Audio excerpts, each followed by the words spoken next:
So you're a business professional who really wants to write a book to promote your business and get new clients. But there have been a million books that say the same old stuff, that rehash the same old how-to information.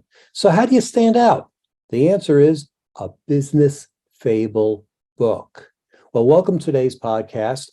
We're going to talk about how to write a business fable book, what a business fable book actually is, and how you can use one to get new clients to build your business. Hi, I'm Dan Janal. I'm a book coach, developmental editor, and ghostwriter. I can help you write your business fable book, or you can talk to our guest, Jeff West, who's also written many business fable books and has won awards for writing business fable books.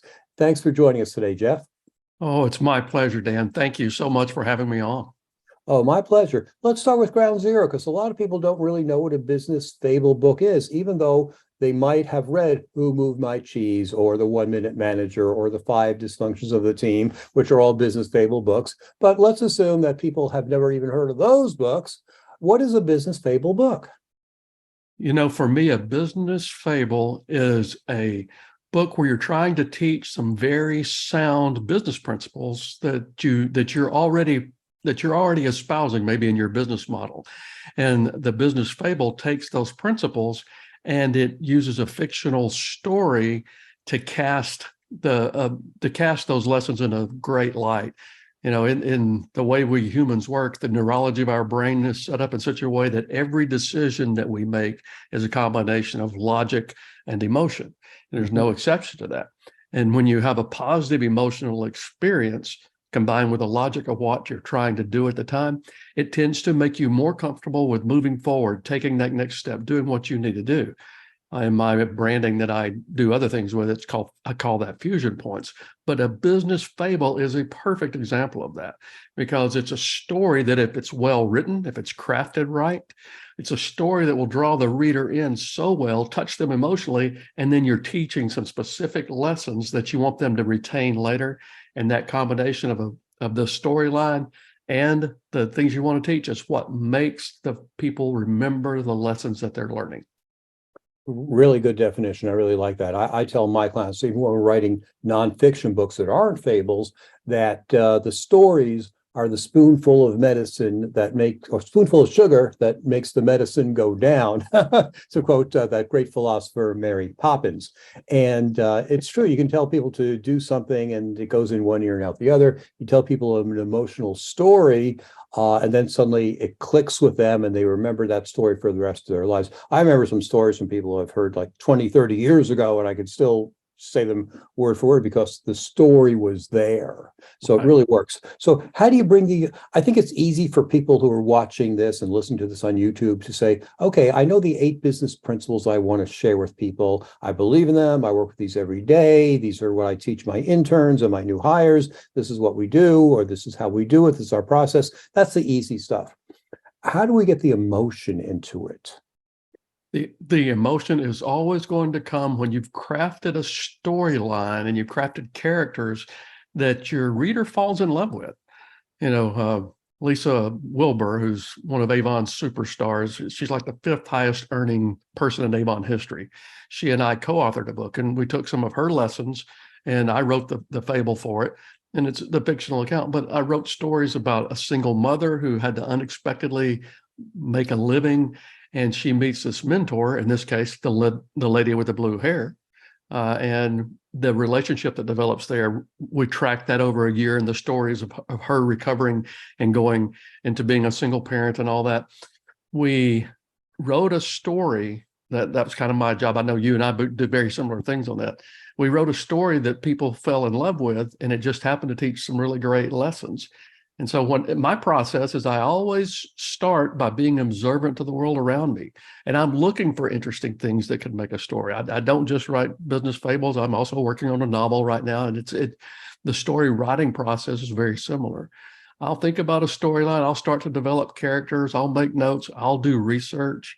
And then what I do is I kind of map out in my idea how I want the storyline to go. Because as my favorite author in the world, someone you and I both know well, John David Mann, he says, what you want to do is you want to have a hero, and you want the hero to not be perfect by any stretch. You want him to have some flaws, but you want them to be struggling, get them up in a tree and then throw rocks at them, but then rescue them at the end. That's a pretty good way to do it. Okay, we've all probably heard about the hero's journey, and that's another model to use. And Right. my friend Henry DeVries, who I interviewed on another podcast, I'll put a link to it, talks about the 7 different kinds of stories. The princess story, Cinderella. There are all sorts of things that you can pull from to tell your story and make it effectively. You talked about the lady with the blue hair. What's the name of that book, just so people know? Is it the lady with the blue hair? The name of the book is Said the Lady with the Blue Hair. Said Seven the rules. Lady. Yep, Okay. 7 rules for success in direct sales, wrapped in a wonderful lesson for life. And Oh. we were very blessed. It hit a lot of people will get Amazon bestseller status because they're doing things to make that happen that are not the way I'll do mine. But we actually did a full retail release, and we had number 1 in multi-level marketing, which is what we were part of the market we were going after. And we had number 3, which I'm even more proud of the women in business category, because Nice. that was an important message we were trying to get out. And then we won an Axiom Book Award and an American Indie Excellence Award. So the book has done well, but what's happening is it's catching on because our followers, the readers, they're falling in love with the story. Great. Let's talk a little bit more about that story, because I'm having an issue now with the book that I'm writing with one of my clients, who we're just about done with the book, and he's a consultant who works with companies and solves problems, and that's the story we told. And he named his character after himself, which I thought was kind of interesting, but the same first name, but a different last name. And as we're wrapping up the book, I'm thinking to myself, should we actually put him into the book, or should we leave it at that pen name?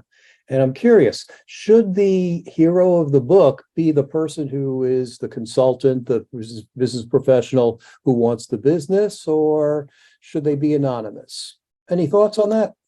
In my eyes, that's always going to come down to the 2 co-authors. You're working on the book with them and your client. That would always come down to that. It's probably not the choice I would make, just because when I'm writing characters, I'm looking for names that are unusual, that also somehow in the process will give a meaning to that. Like the novel that I'm working on right now is we're still toying with the name, but it's the theme is a time travel book, and the main character is going to be the log line of the book is a devoted father battles to protect his daughter's future before time rips them apart forever.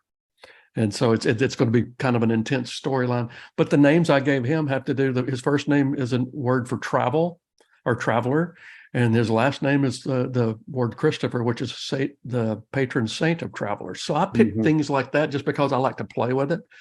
But when it comes down to it, people, if the story is great, people are going to read it well either way. And I know you write great stories when you do things, and you write great books. So I don't think that will be an issue at all. But it's not the choice I make. And it's just because of a personal preference, not because I think one's better than the other. Cool. Well, I love time travel books. So if you're looking for an alpha reader or a beta reader, sign me up. There's certain kinds of science fiction I just cannot read, cannot understand, whatever. But time travel, sort of like woo woo woo woo woo woo woo. It's like, well, cool. In this one, I struggled with whether to classify it as a sci-fi or just literature, because I'm going to do some twists and turns that people don't expect. And so it's going to be more about the story of a father and a daughter and their great relationship. So we'll see what happens. Cool. Yeah. Well, I wrote a book with a doctor, a business Fable book about telemedicine like 5 years ago. This was before COVID, before telemedicine was a thing. And we invented a character, a single mother who lost her insurance and suddenly had to struggle and find and work her way through the system. And it was a lot of fun. We invented like the big bad insurance company, because they're all big bad insurance companies. So we had natural villain, and it sort of wrote itself. And we were done with it. I said, this was great. Now, if we put a couple of chase scenes in here, we'd have a thriller. And my doctor client said, that's good, because my next book is called, Medicare Advantage. The next victim could be you. So he commissioned me to write that book for him, and he gave me the guidelines of the principles that he wanted people to know about to protect themselves about choosing Medicare Advantage or Medicare instead. And it was a lot of fun to write. And I did put a couple of chase scenes in there, and it was a lot of fun. Right. And just story just sort of wrote itself. It was a blast. So let's talk more about now. You've written the book. How do you turn that book and get clients from that book? How do you make money with those books? Well, you need a platform. So that part of your business model should be either a website or have someone do it for you, whatever you're going to do. But a website, you've got to focus on where your clients live, and you've got to get the promotional material in there. But the biggest thing, and most people, in my opinion, that are starting to write for that purpose of having a book that gets them to a little bit higher level on a platform or whatever, is to consider your book probably more as a business card than a moneymaker. Now, I write both ways. When I do things, it's partly because it's a business card for me, but I also make money writing books now. And so it's a combination. But if you think of it more like your business card and you get your book in the hands of the right people for speaking events and that nature, that will help elevate you. If your business model is more coaching, then you're talking about getting the book in the hands of people that are your potential clients. And then I usually do things like that for free. Once I create an asset, it's evergreen for me. And so it's not unusual for me to give someone that I want to do a speaking event for, or I want to prospect them for that speaking event, that I'll say, hey, I'd like to visit with you about this. Plus, we've got some books. So you kind of get a feel for the way that I like to approach the message. Let me send you one of those if you think you'd like to read it. And then we'll talk about doing something together. And I send it in whatever format they want. You know, I tend to do my books, of course, and we all originally write them in whatever programming, and they go to a high def PDF. But then I do it on Kindle. I have it on paperback, some of them on hardback. I do Audible books, and I'll find out what they like. Some people would rather have that book in their hand, so I'll go to the expense of mailing them a book with a personal note, and then I'll follow up a few days later to see that they got it, and if they've read it, and we'll start the conversation. Some people prefer Audible. I'll send them an Audible book that way. It just varies based on your business model. But the real key is, if you're going to use a book for a business purpose to drive something that is really your main business model, where the book being a moneymaker is not, you want to get it in the hands of people that could be your potential client, people that could say yes to you. Is there a perfect size for the book, a perfect length for the book? Parables, generally, you want to shoot for 25 to 35,000 words. Perfect. Well said. Jeff, tell us, who is your perfect client and how can they get in touch with you? The easiest way to get in touch with me is to go to jeffcwest.com. So that's jeffcwest.com. You'll see my latest releases there. You'll see some of the topics I speak on, and you can do that there. And also on the homepage there, you'll have a way to, if you'd like, to sign up for my email list. And when people do that, I actually give them the first 3 chapters of the latest book for free. They can read that and see if they'd like to buy the book. But that's the easiest way, and then we'll stay in touch as we go. Cool. Thank you very much for this insightful information. And thanks everyone for listening. We have more than 175 other insightful podcasts on this YouTube channel to help you write your book in a flash and market your book in a flash. Thanks for joining us. Check them out.